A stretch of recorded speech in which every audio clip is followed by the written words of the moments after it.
Troy had a wall that 10 years of Greek infantry could not break. Its masonry was older and heavier than anything the besiegers could build against it, and the tradition says it was raised by gods, which is the ancient way of recording that nobody remembered who laid it. Chariots, spears, and the best fighters in the Greek world made no impression.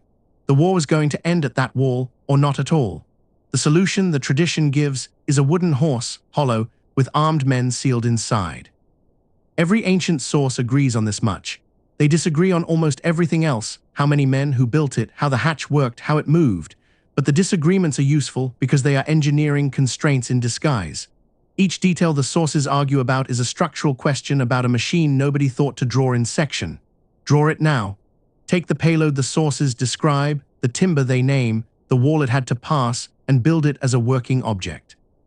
The horse stops being a story about a trick, and it starts being a story about how a wall that had held for a decade came down in a single night because the defenders took it apart with their own hands. Start with the men because the payload defines the machine. Quintus Smyrnius counted about 30 soldiers. Apollodorus put the number at 50.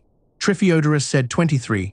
Take 30 as a working figure, it sits in the middle of the credible range, and it is enough to hold an open gate. 30 men in bronze armor, helmets, greaves, swords, and shields is well over 2 tons. That mass has to sit inside a timber body, off the ground, stable enough to be dragged across open ground without flexing or making noise.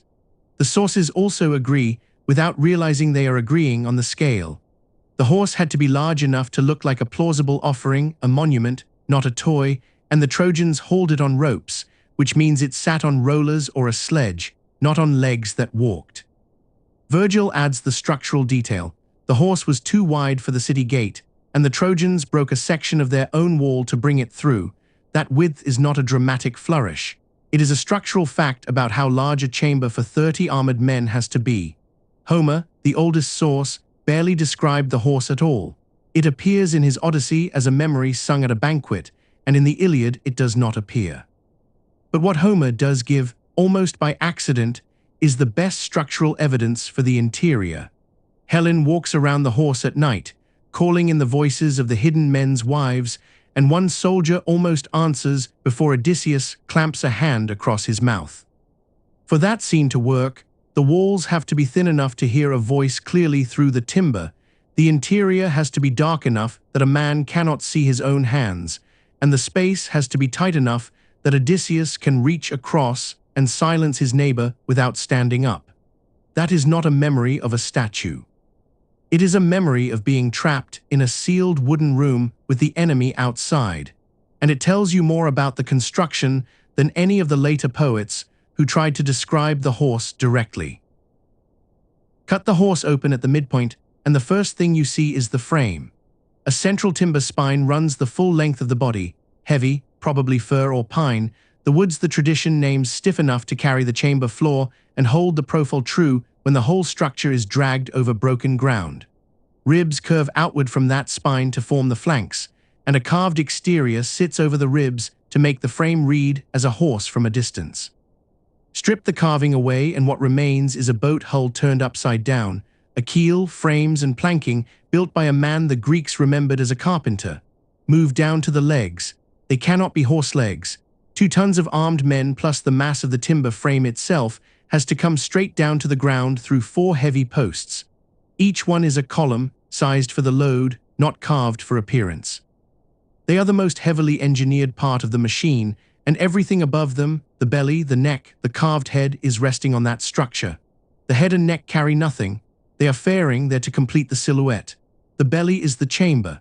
It has to be broad enough for shoulders in armor, tall enough for a man to crouch without his helmet scraping the ribs, and long enough for 4 or 5 rows.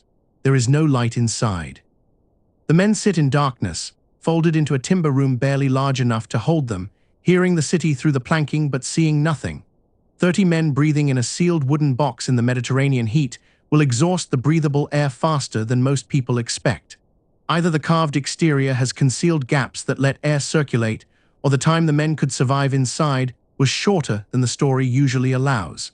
The hidden door is the most demanding joint in the whole machine.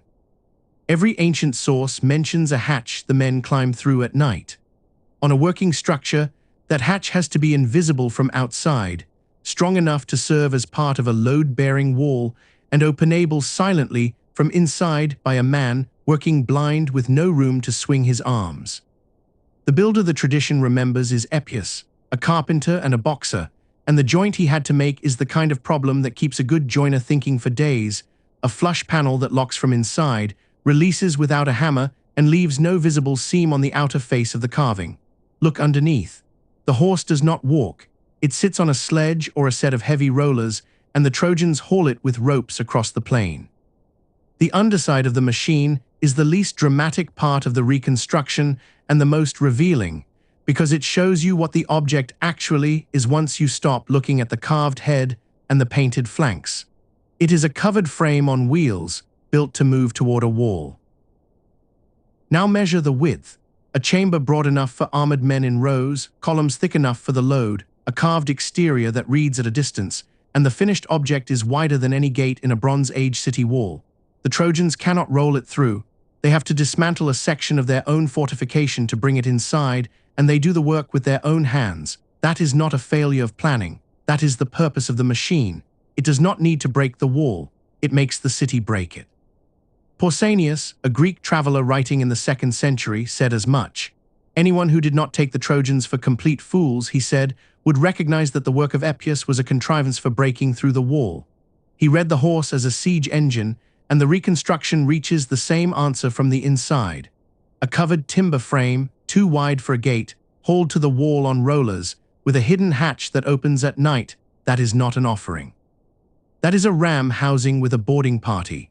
The siege engine reading comes in 3 forms, and all 3 hold up against the reconstruction. The first is a covered battering ram, a timber frame draped in soaked horse hides to stop fire arrows, the word horse surviving as a memory of the animal whose skins protected the machine. The second is a ship. Poseidon, who built Troy's walls, was also the god of horses and the sea, and a seafaring tradition that called a beach-launched assault vessel a horse would have made sense to anyone inside the myth. The third needs no machine at all. Poseidon was the earthshaker, and his sacred animal was the horse. At Hisarlik, where Troy stood, the archaeological layer called Troy 6 was destroyed by an earthquake around 1300 BC, a city whose great wall was broken in one night by the horse of the earthshaker. A later layer, Troy 7a, shows exactly what the poems describe. A town that burned around 1180 BC, sling bullets in the streets, grain sealed into floors by people who knew a siege was coming. There was a wall and a fire, and a night when both failed. Open it one last time, the head is faring, the neck carries nothing, the ribs curve from a central spine, and the belly is a dark room where men sat in armor and listened to a woman imitating their wives' voices through the timber. The legs are columns, the floor sits on rollers.